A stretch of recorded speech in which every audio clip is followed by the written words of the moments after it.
The little engines were busy clearing their railroad of leaves and broken branches. Peter, Sam, and Rusty often worked together. One day, Rusty helped Peter Sam to a water tower.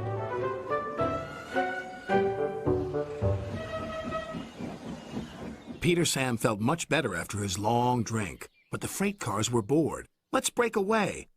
Their loads were heavy and the couplings old. One snapped.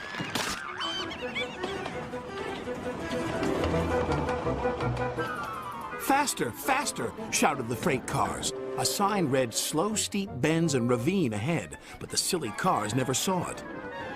Then, it was too late.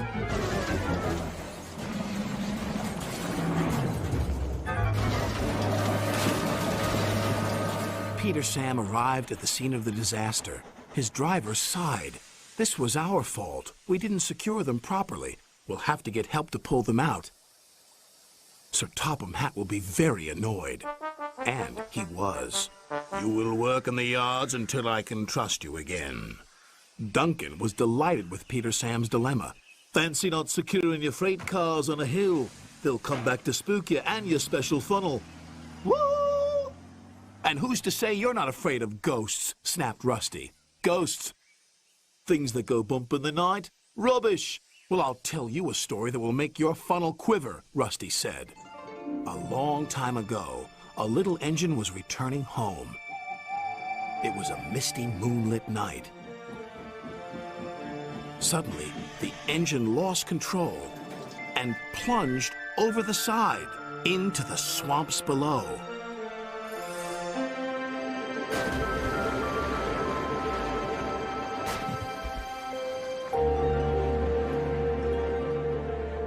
He was never found again. But many a workman will tell you that when the moon is full, they have seen the little engine trying to get home. But he never reaches the other side.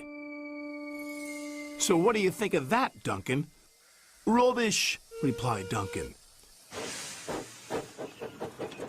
Never mind him, Peter Sam. He'd be frightened if he really saw a ghost. This gave Peter Sam's driver an idea. Let's play a trick on Duncan. The next day, he spoke to Duncan's driver and fireman, who agreed. We'll do it tonight.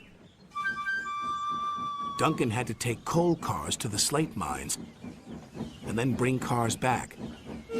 Duncan's driver decided as part of the plan to cross the old iron bridge. Haunted bridge. Rubbish, snorted Duncan. It's as tame as a pet rabbit. But all the same, he kept thinking about Rusty's story. When dusk fell, he was keen to leave. If we don't go now, Scarloey will take my favorite place in the sheds.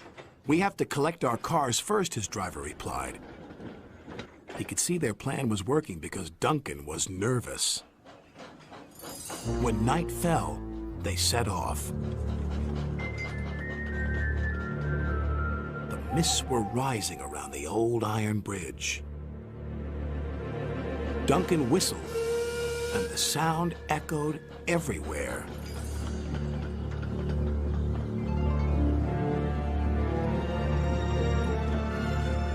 Then, ahead, he saw flickering lights. His driver knew they were only insects that shine brightly at night, but to Duncan they looked like an engine.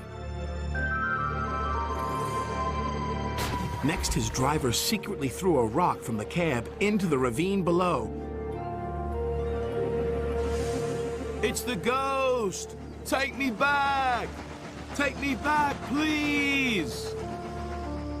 When Duncan reached the safety of his shed, he closed his eyes tightly. Spooked, are you, Duncan? Laughed his driver.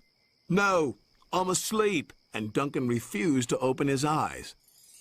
He did, though, when he thought his driver wasn't looking, just to make sure that he was still there.